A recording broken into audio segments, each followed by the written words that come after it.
मैं हूं आपके साथ समर। आप देख रहे हैं इंडिया न्यूज का खास प्रोग्राम हेल्थ ओपीडी। साथियों, इस प्रोग्राम में हम रोजाना हेल्थ ओपीडी लगाते हैं। इसमें हम किसी एक बीमारी को लेकर एक्सपर्ट डॉक्टर को बुलाते हैं जो उस बीमारी पर पूरी जानकारी, पूरे समाधान हमें समझाते हैं। यह हेल्थ ओपीडी हम इसलिए लगाते हैं ताकि आपको घर बैठे संबंधित बीमारी के बारे में आपको अहम जानकारियां मिल सके। हेल्थ ओपीडी में आज हमने जिस रोग को चुना है वो है अस्थमा।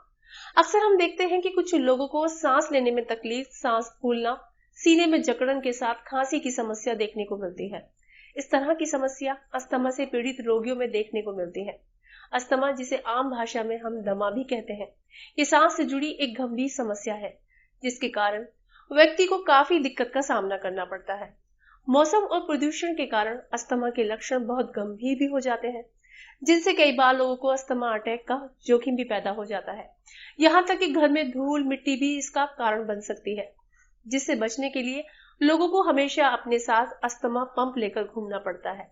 लेकिन क्या आपने जानने की कोशिश की है कि अस्थमा की बीमारी आखिर होती क्यों है, इसके कारण क्या है, ये बीमारी होने पर हमें क्या करना चाहिए और क्या नहीं करना चाहिए, हमें हमारी लाइफस्टाइल में क्या बदलाव करने चाहिए, हमें हमारी डाइट प्लान कैसे रखना चाहिए। साथियों, आज की हेल्थ ओपीडी में हम हमारे एक्सपर्ट डॉक्टर से इन सवालों के जवाब लेंगे।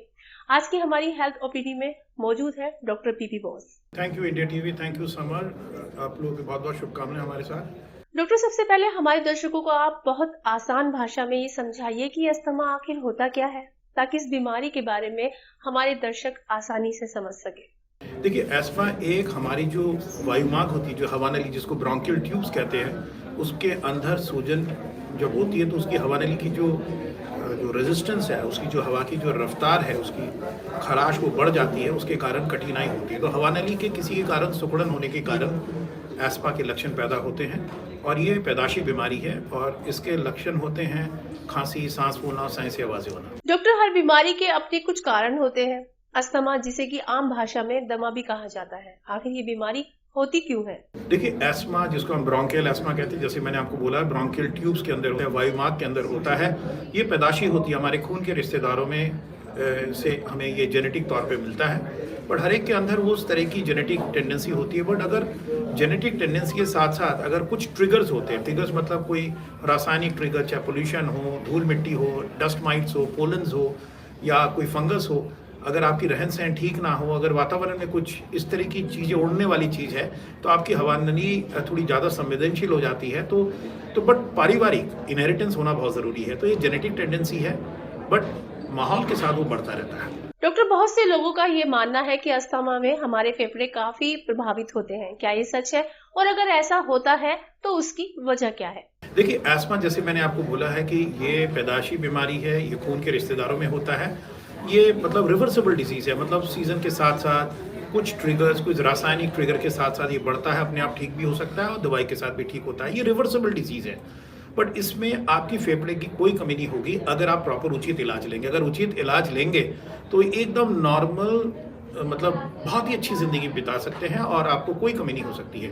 बट अगर जो लोग इस चीज़ को नज़रअंदाज करते हैं, जो इलाज लेते नहीं हैं, जो इस तरह की तकलीफ को मतलब झेलते रहते हैं, तो उनको आगे चल के क्रॉनिक एस्मा के लक्षण हो जाते हैं, जिसके कारण हवा नली के अंदर भी चेंजेस आ जाते हैं, जिसको हम कहते हैं फिक्सिटी, वो फिक्स हो जाती है और हमारी जो आगे की जो कोशिका है, जिसको हम एल्वुलाई कहते हैं, जो हमारे एयर बैग्स है, वो धीरे धीरे फैलने लग जाते हैं। तो ये एस्मा अगर प्रॉपरली इलाज लोगे तो उसमें कोई प्रॉब्लम नहीं है।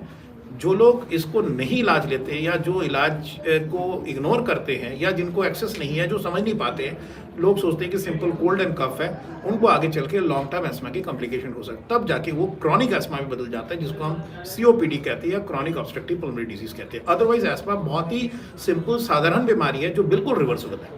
डॉक्टर, यूं तो सर्दियों के दिनों में अस्थमा के मरीजों को बड़ी दिक्कत का सामना करना पड़ता है, लेकिन कहते हैं कि पॉल्यूशन वाली स्थिति में भी अस्थमा के रोगियों की परेशानी बढ़ जाती है। आखिर ऐसा क्यों होता है? और जिन मरीजों को ये पता चल चुका है कि वो अस्थमा के मरीज हैं, उन्हें इस बीमारी से निजात पाने के लिए क्या करना चाहिए? देखिए, एक सबसे इम्पॉर्टेंट चीज़ मैं दर्शकों से ये कहना चाहूँगा कि प्रदूषण तो पूरे साल ही रहता है, बट इस समय जो विंटर के पोल्यूशन होते हैं तो हमारा जो बारीक जो पॉल्यूशन है वो नीचे आ जाती है, क्योंकि विंड स्पीड कम हो जाते हैं और धुंध होने के कारण हमारी जो पोल्यूशन का जो एक्सपोजर बर्डन है, जिस रफ्तार से हम इनहेल करते हैं वो हमारे नाक के लेवल तक आ जाती है। तो हम इसको बहुत हाई लेवल में पोल्यूटेंट्स को इनहेल करते रहते हैं। जैसे मैंने आपको बोला कि पोल्यूशन के अंदर बहुत सारी चीज़ें, उड़ने वाली चीज़ें, डस्ट माइट्स है, फूल के पराग है, मोल्ड्स है, डीजल के धुआं है, सिगरेट का धुआं है, बहुत सारी चीज़ें मिक्स होके प्राइमरी एंड सेकेंडरी पोल्यूटेंट्स हमारे लंग्स के अंदर वार करना शुरू कर देता है। तो इसलिए इस समय विंटर पोल्यूशन बहुत खतरनाक होता है, क्योंकि हम उस पोल्यूटेंट्स को बहुत हाई इंटेंसिटी में, जिसको हम कहते हैं हाई डेंसिटी लेवल में इनहेल करने लग जाते हैं। तो जिनकी हवा नली संवेदनशील है, जिनको फैमिली हिस्ट्री ऑफ एस्मा है, जिनको एस्मा पहले हो चुका है, जो दवाई नहीं ले रहे, वो उनको बहुत ज़्यादा सेंसिटिव हो जाते हैं और उनके एस्मा बिगड़ने लग जाता है। डॉक्टर, जिन मरीजों को अस्थमा की दिक्कत होती है उन्हें अक्सर नेबुलाइजर फिर पंप की सलाह दी जाती है। सबसे पहले आप हमारे दर्शकों को ये बताइए कि किन लोगों को पंप रखने की जरूरत है और किन लोगों को नेबुलाइजर की, और हमें इसकी जरूरत क्यों पड़ती है। नेबुलाइजेशन एस्मा का इलाज नहीं है। नेबुलाइजेशन बहुत सारी दवाइयाँ होती है। एक नेबुलाइजेशन में 20 से 25 पफ्स होते हैं। एस्मा का, जैसे मैंने आपको बोला है कि एस्मा एक प्रिवेंटेबल डिजीज है। लाली बिल्कुल खत्म हो सकती है, खराश बिल्कुल खत्म हो सकती है, हवा नली के अंदर जो संवेदनशीलता है, जो उसकी जो रुकावट है, बिल्कुल खत्म हो सकती है। आपको प्रिवेंटिव इनहेलर 2 प्रकार के होते हैं, एक प्रिवेंटिव और रिलीवर। जो आप नेबुलाइजेशन की बातें कर रहे हो वो रिलीवर होते हैं। मतलब जैसे मान लीजिए आपको सर में दर्द हो रहा है, बार बार दर्द की गोली ले रहे हैं, वो तो उत्तर नहीं हुआ ना। तो इसमें प्रिवेंटिव इनहेलर होता है, जिसमें बहुत लो डोज में स्टेरॉयडल दवाई होती है, इसको हम ICS कहते हैं। और लॉन्ग एक्टिंग ब्रोंकोडायलेटर, हवा नली खोलने की एक दवाई होती है, जिसको हम लावा कहते हैं, लावा और ICS। ये रासायनिक बहुत लाइट डोज पे होता है। इनहेलर के जरिए अगर आप प्रिवेंटिव इनहेलर लेंगे तो आपकी हवा नली के अंदर लाली नहीं आएगी, खराश नहीं होगी, हवा नली खुली रहेगी। नेबुलाइजेशन इसका उत्तर नहीं है। उत्तर है आप उचित डोज पे उसको कंट्रोल करें। कंट्रोलिंग दवाई की जरूरत है, इसको हम कहते हैं प्रिवेंटर। तो आप जरूर एक किसी पल्मोलॉजिस्ट या एस्मा विशेषज्ञ से मिलिए, जो आपको प्रिवेंटर दवाई के बारे में बताएगा। और प्रिवेंटर दवाई आप लेंगे तो बिल्कुल आप रिवर्सिबल डिजीज कर सकते हैं। ऑलरेडी 27 साल आपकी उम्र हो चुकी है, चीजें ये लेट हो चुकी है। हम चाहते हैं कि 14 साल के बाद एस्मा बिगड़ना नहीं चाहिए। अगर 14 साल तक एस्मा, तो बिल्कुल हम रिवर्ट कर सकते हैं। फिर भी अभी तक ये लेट नहीं है। आप अगर प्रिवेंटिव इनहेलर लेंगे, प्रॉपर डोज पे लेंगे, तो आपकी नेबुलाइजेशन और ये सारी बातें खत्म हो सकती है। देखिए, नेबुलाइजर के बारे में हमारी बहुत ज़्यादा रिजर्वेशन है, क्योंकि मैं देखता हूँ कि बहुत अबनॉर्मल तरीके से नेबुलाइजेशन की, बिकॉज नेबुलाइजेशन बहुत सारी दवाइयाँ होती है। एक नेबुलाइजेशन 20 पफ के बराबर होता है। जिस चीज़ के लिए आप नेबुलाइजेशन करते हैं वो एक स्पेसर के जरिए कम दवाइयों से रिलीव कर सकते हैं। हाँ, अगर आपको नेबुलाइजेशन की ज़रूरत पड़ती है, हम जैसे डॉक्टर जो पल्मोलॉजिस्ट अपने सेंटर में, हॉस्पिटल में यूज़ करते हैं, उसकी हाइजीन एक बहुत चीज़ होती है। घर पे कई बार उसकी सफाई प्रॉपर नहीं होती है, तो नेबुलाइजेशन के साथ साथ धूल मिट्टी चली जाती है। 10 में से 6 पेशेंट हमारे ICU में भर्ती होते हैं, नेबुलाइजेशन इंड्यूस इन्फेक्शन होते हैं, निमोनिया हो जाता है, उसमें खर्चे बढ़ जाते हैं, लंग्स की कैपेसिटी कम हो जाती है। तो नेबुलाइजेशन एक बहुत सेंसिटिव चीज़ है, उसको अब्यूज़ नहीं करना चाहिए। जो चीज़ स्पेसर से हो सकती है, इनहेलर से हो सकता है, उसकी नेबुलाइजेशन की ज़रूरत नहीं है। और नेबुलाइजेशन हाइजीन, उसकी जो सफाई, एक बहुत बड़ा चैप्टर है जिसको हम तर्क वितर्क करते रहते हैं, और फिजिशियंस और आम डॉक्टर को भी समझाते हैं इसको अब्यूज ना कीजिए, इसको एक्सपर्ट के हाथ पे लीजिए, उनके एडवाइस से आप यूज कीजिए। डॉक्टर, अस्थमा के रोगियों में ये देखा गया है कि कई बार उन्हें अचानक अस्थमा का अटैक पड़ जाता है। ऐसे में मान लीजिए कि किसी को अस्थमा का अटैक पड़ा और उसके आसपास कोई अस्पताल भी नहीं है, ऐसे में उसे क्या करना चाहिए। जैसे मैंने दर्शकों को ये कहा कि ये मूडी डिजीज है, अनप्रेडिक्टेबल डिजीज है, पोल्यूशन के साथ बढ़ सकता है, तनाव के साथ बढ़ सकता है। मतलब आपकी घर के अंदर अगर पेट्स है, डैंड्रफ है, बहुत सारी चीज़ें होती है ट्रिगर, जो बहुत बारीकी चीज़ से पकड़ सकता है। सबसे पहले आपको थोड़ा सतर्क रहना पड़ेगा, आपको एनवायरनमेंट को साफ सुथरा रखना पड़ेगा, कारपेट से दूर रहना पड़ेगा, सीलन से दूर रहना पड़ेगा, धूम्रपान नहीं करनी चाहिए, घर के अंदर धूप, जोत, अगरबत्ती, रासायनिक चीज़ें, प्रिजर्वेटिव चीज़ें, ये सारी चीज़ें टिप्स है, उसको विस्तारित रूप में हम डिस्कस कर सकते हैं। बट एक चीज़ जो आपने जो सवाल पूछा है, अगर किसी को इस तरह की तकलीफ हो, जिसमें सांस की तकलीफ बढ़ रही है या सांस से आवाज़ें बढ़ रही हो, सांस नहीं ले पा रहे, सबसे पहले उसको रिलैक्स फील करना चाहिए। गोल गोल करके, होठों को गोल गोल करके सांस छोड़ना चाहिए। देखिए, होठों को गोल गोल करने से क्या होता है कि हमारी जो हवा नली के अंदर जो ट्रैपिंग ऑफ एयर है निकल जाती है। जैसे होठों को गोल, मतलब जैसे बटुआ ब्रीथिंग कहते हैं, नीचे वाली होठों को गोल कीजिए। जैसे हमें देखिए आप, जैसे हम सीटी बजाते हैं, उस तरीके से धीरे धीरे हवा को छोड़िए, तो हवा नली आपकी खुल जाती है और आप अच्छा हवा ले सकते हैं। पहली दूसरी बात क्या है, घबराने की कोई बात नहीं है, पैनिक बिल्कुल मत कीजिए।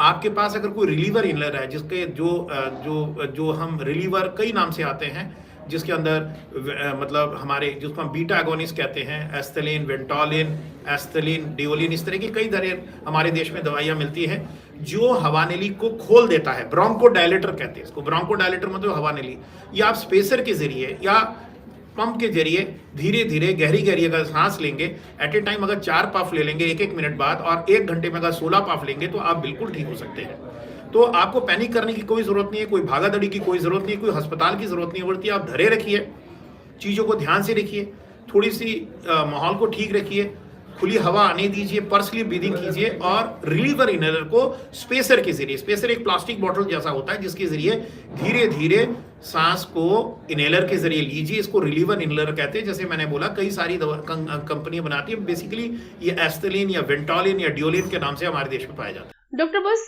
ये सवाल अक्सर उठता है कि क्या अस्थमा से पूरी तरह से ठीक हुआ जा सकता है? क्या इस बीमारी की कोई एज लिमिट भी होती है?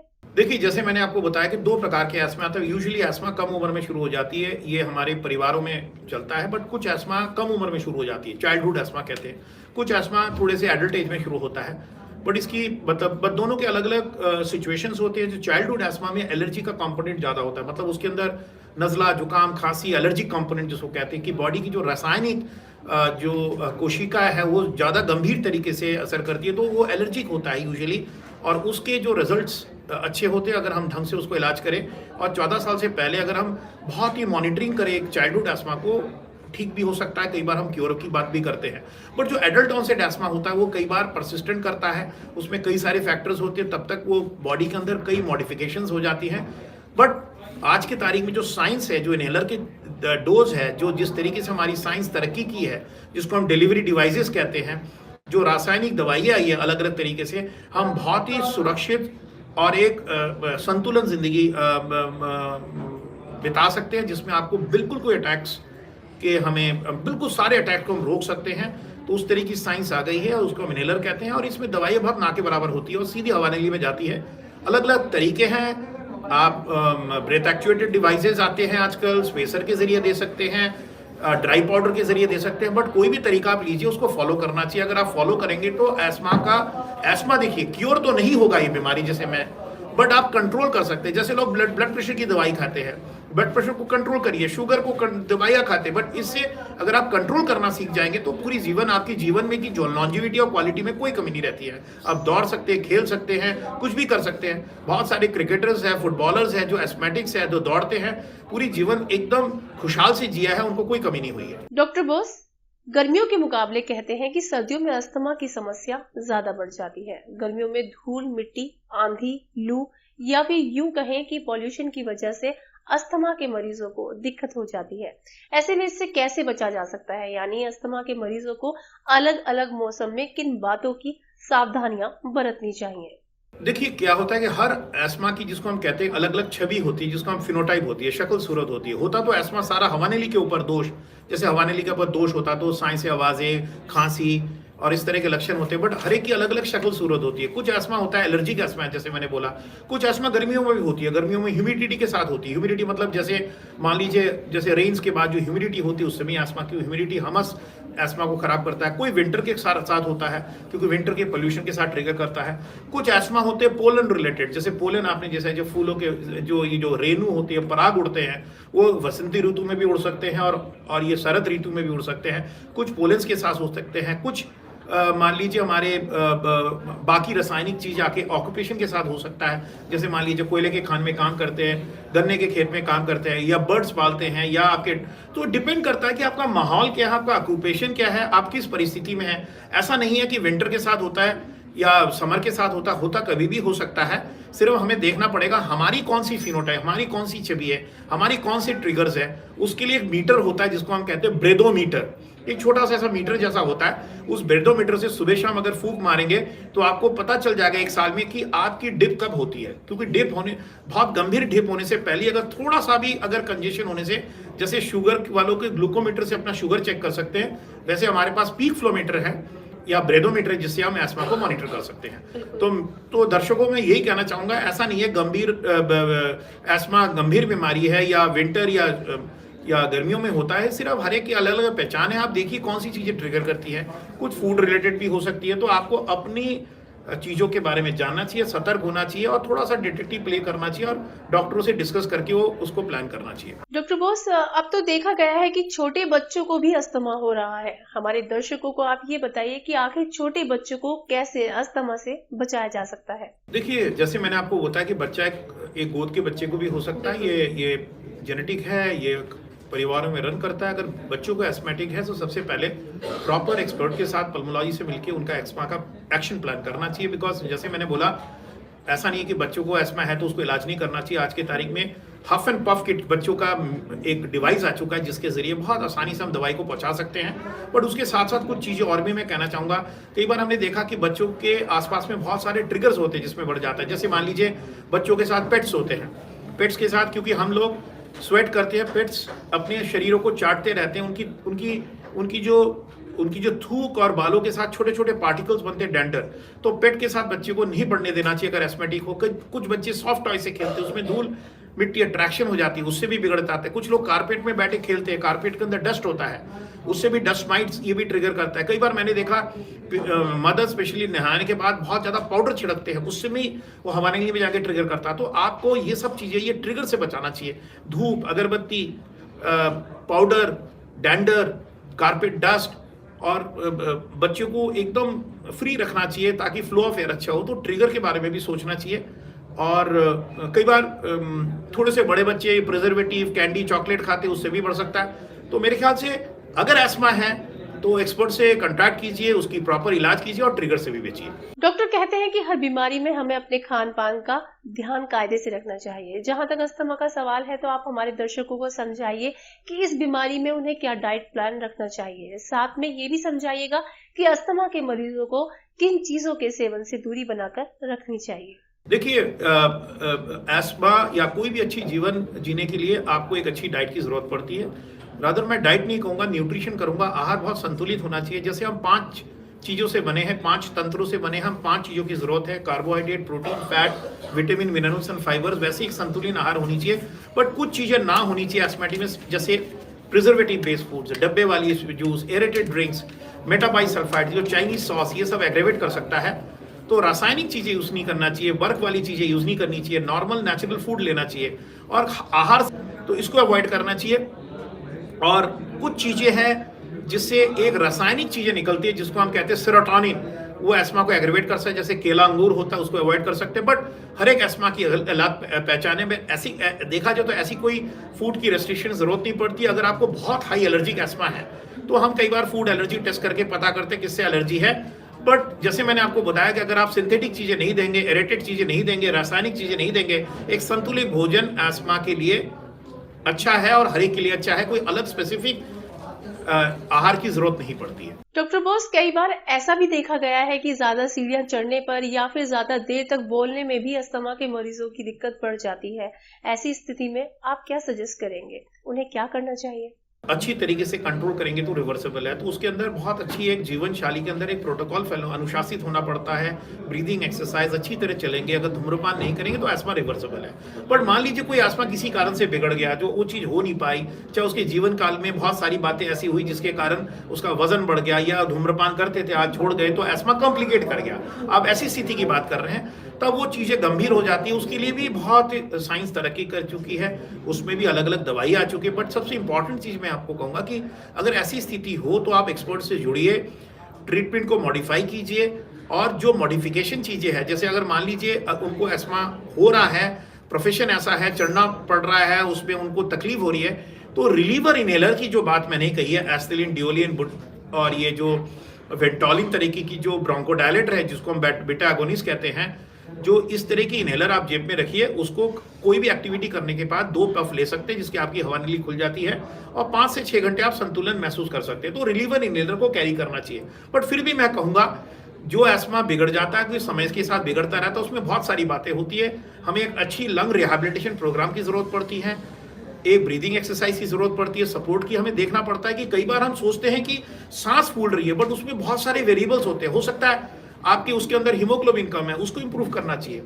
क्योंकि सांस अगर आपकी डेफिशिएंसी है बॉडी के अंदर, न्यूट्रिशनल डेफिशिएंसी है, तो भी आपको लगता है कि वर्कलोड ज्यादा हो रहा है। कि अगर हीमोग्लोबिन कम है उसको इंप्रूव, महिलाओं में कई बार देखा एस्मेटिक हमारे पास आते हैं, पर उनके हमने लोहे का लेवल चेक किया, आयरन लेवल चेक किया, हीमोग्लोबिन चेक किया, वो बहुत कम होता है, उसको देखना चाहिए, आपके हाथ में है। तो आहार का बहुत बड़ा इंपॉर्टेंट है। कई लोग एक्सरसाइज नहीं करते हैं, धूप, अब जैसे क्लोज स्पेस में दुनिया काम कर रही है, क्लोज स्पेस से, उससे क्या होता है, धूप से आप दूर रहते हैं। जब धूप नहीं लगती है तो आपकी विटामिन डी कम होता है, विटामिन डी कमी होने के कारण मसल्स वीक हो जाते हैं, तो विटामिन डी का भी सेवन करना चाहिए। ये सारी चीजें लाइफस्टाइल की बातें हैं।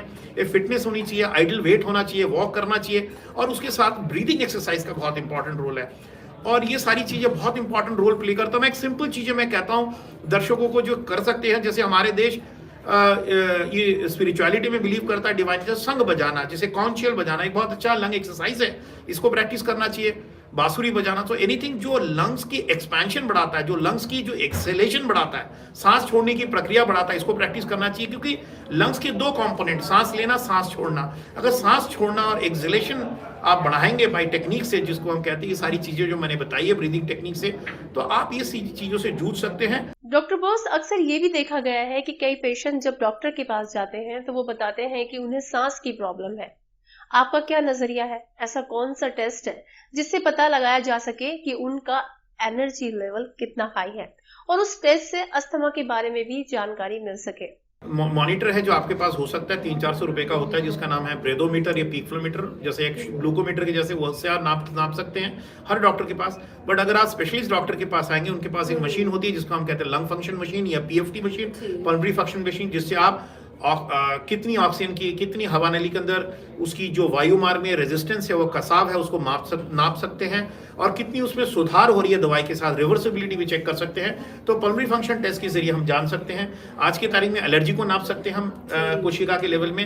ये सारे टेस्ट हैं और ये बहुत इजीली अवेलेबल है और बहुत सस्ते और साधारण टेस्ट है, इसको हम कर सकते हैं। डॉक्टर बोस, आपने अस्थमा से जुड़े तमाम सवालों के जवाब बड़ी ही बारीकी के साथ हमें समझाए। आखिर में आपसे जानना चाहूंगी कि जो अस्थमा के मरीज हैं, उन्हें आप अपनी तरफ से क्या सलाह देना चाहेंगे? देखिए, मैं आपको ये कहना चाहूंगा कि कुछ चीजें अगर आप अपने आप को सांस संबंधित अनुशासन को बिलीव करेंगे, जैसे मैंने आपको बोला कि सुबह उठ के सूर्य किरण का उपभोग करना, ब्रीदिंग एक्सरसाइज करना, शंख बजाना, और सबसे इंपॉर्टेंट चीज है, अगर आप एक संतुलित भोजन लेंगे सुबह उठ के 5 चीजों का, उससे आपको लंग्स की मेटाबॉलिज्म इंप्रूव कर जाती है, उसको कर सकते हैं। और सबसे इंपॉर्टेंट चीज जो मैं आपको कहना चाहूंगा कि अगर आप एस्मेटिक है तो इनहेलर से बिल्कुल मत डेलिए। इनहेलर बहुत ना के बराबर दवाई होती है, वो अगर प्रिवेंटिव इनहेलर लेंगे तो आप एक नॉर्मल से भी अच्छी जिंदगी जी सकते हैं। और ऐसे कई सारे उदाहरण हैं जो लोग बहुत अच्छे किए, सिर्फ प्रिवेंटिव इनहेलर के कारण इन्होंने जिंदगी को बहुत खुशहाल जिया है। साथियों, आज की हेल्थ ओपीडी में डॉक्टर पीपी बोस ने अस्थमा से जुड़ी कई अहम बातों को हमें बारीकी से समझाया। यकीनी तौर पर ये जानकारी अस्थमा से जुड़े रोगियों के लिए बहुत मददगार साबित होगी। Doctor PP Bose, health OPD में अपना कीमती समय देने के लिए आपका बहुत बहुत शुक्रिया। बहुत धन्यवाद। मेरी शुभकामनाएं इंडिया टीवी के साथ। साथियों, उम्मीद करते हैं कि आपको हमारा ये शो पसंद आ रहा होगा। कल फिर हाजिर होंगे एक और नई बीमारी के समाधान के साथ। फिलहाल मुझे दीजिए इजाजत, लेकिन जाने से पहले आपसे एक गुजारिश, स्वस्थ रहिए, अपना खान पान ठीक रखिए, रोजाना एक्सरसाइज कीजिए और अपनों का ख्याल रखिए। नमस्कार।